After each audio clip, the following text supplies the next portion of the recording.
Danas je na redu sjajna tema. Radimo osvjetljavanje portreta jednim izvorom svjetla, koristit ćemo raznu opremu.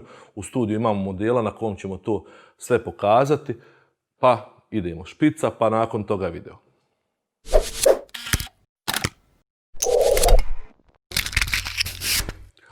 Evo da prvo prođemo kroz opremu koju ćemo koristiti danas. Počet ćemo sa konstantnim svjetlom da bi lakše vidjeli kako svjetlo pada, onda ćemo upaliti i bliceve da bi vidjeli kako koristimo blic rasvjetu i modifikatore. Osnovna stvar koju trebamo je stativ. Na stativ ćemo montirati sve ove izvore svjetla. Od konstantnih izvora svjetla ćemo koristiti ovaj Aputure C300D, a na njega ćemo montirati ovaj odličan P90L Octabox. On je okrugli izvor svjetla. Okrugli izvor svjetla su super zato što je sunce okruglo i u očima modela imamo onaj fini krug, tako da nam to djeluje prirodnije. Za odbijanje, odnosno dopunjavanje ćemo koristiti zilbericu, a za fotografisanje ćemo koristiti aparat sa 85 mm objektivom, okidačem koji će okidati naš blic. To ćemo raditi u ovom drugom dijelu kad popalimo flash rasvjetu. Znači ovaj okidač će komunicirati s blicem, to smo već radili u prethodnim časovima. CamFi će nam sve slati na laptop da vidimo šta se dešava, a pored stativa imamo i ovaj S-Type bracket u koji ćemo umetnuti ovaj blic. Evo sad ćemo napraviti malu pauzu da sve sredimo i podesimo, pa vidimo se nakon toga. Evo nas nazad u studiju, napravili smo malo neki novi razmještaj, postavili smo svjetlo, pored mene Ana, ona će nam pomoći da pokažemo sve ove tehnike osvjetljavanja portreta. Dobar dan, dobrodošla, nadam se ti lijepo. Hvala, sve u redu. Idemo dalje. Prva tehnika osvjetljavanja nam je Rembrandt lighting. Evo, izvor svjetla mi je postavljen gore ukoso, a karakteristično je po tom što nos pravi sjenu. Znači, evo, ko što vidite ovdje sad kod nje na licu, znači nos će nam napraviti sjenu i ovdje vidite trokutić koji nam se stvorio i ostao slobodan. Znači, tehnika je, pogađate, nazvana po Rembrandtu, a izvor svjetla je postavljen, recimo, odozgo ukosu po 45. Sad šta možemo još da uradimo? Možemo koristiti reflektore da dopunimo. Evo sad pogledajte kako njeno lice izgleda. Znači možemo koristiti bijelu ili srebrnu površinu, možemo koristiti tablu stiropora ili zilbericu i evo pogledajte, možemo dopuniti sa ove strane odbijanjem tako da podesimo portret da dobije željeni izgled. Ono što je važno da znate je da svaki čovjek kog fotografišete, svaki model ima različit karakter, različit oblik lica i ne postoji tačno pravilo sad da vam ja kažem ovo morate podići na 1,5 m pod ovim uglom i to. Znači morate se igrati dok vam nos ne napravi sjenu, tako da sa ove strane imate ovaj trokutić na obrazu. Evo to je to što se tiče Rembrandt lightinga. Sljedeći setup svjetla za portret se zove split lighting, odnosno jedna strana lica će nam biti više osvjetljena dok će druga strana lica biti potpuno tamna. Evo ja ću sad pomjerati svjetlo dok vi gledate.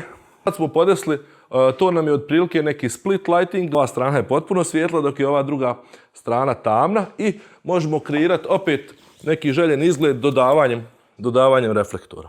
Znači pomjeranjem zilberice ili nekog bijele ploče možemo koristiti stiropor ili bilo šta što reflektuje da dobijemo taj željeni izgled. Sljedeća tehnika osvjetljavanja nam je Paramount ili Hollywood lighting.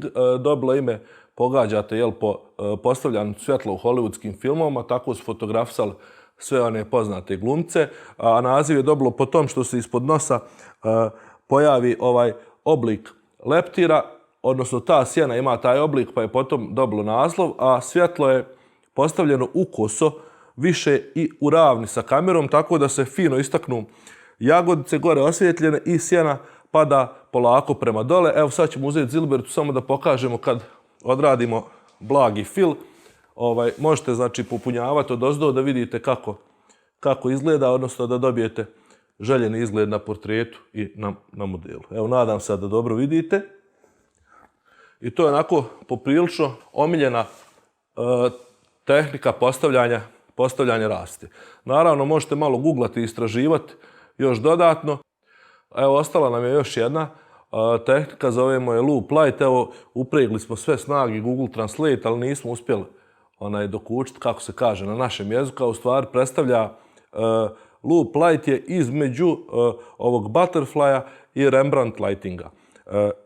Svjetlo je postavljeno pod uglom od 45 sa ove strane, a razlika je u tom što kod Rembrandta imamo ono zatvaranje, znači nos nam pravi sjenu i pravi nam trokutić, a u ovom slučaju nemamo to, znači slobodan nam je ovaj trokutić i ovaj nam se, znači, ova strana lica nam je podsvjetljena.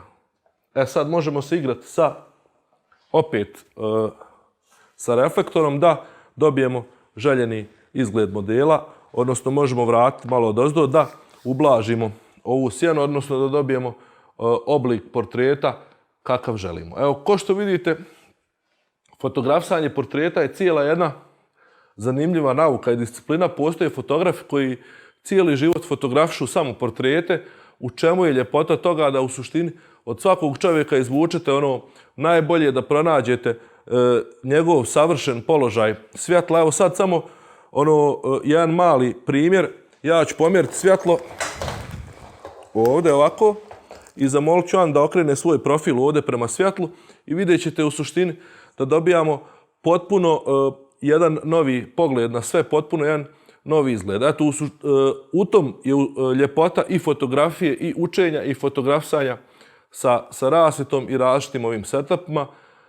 Ovo treba da vas na neki način samo podstakne da istražujete. Ovo što smo danas radili su samo osnove, a sad ćemo prijeći na fotografisanje neko, ajde da kažem, komercijalno, sa blicem, pozadinom, ono kako bi u suštini trebalo da funkcioniše na terenu. Evo, to bi bio prvi dio kad je osvjetljavanje portreta jednim svjetlom u pitanju.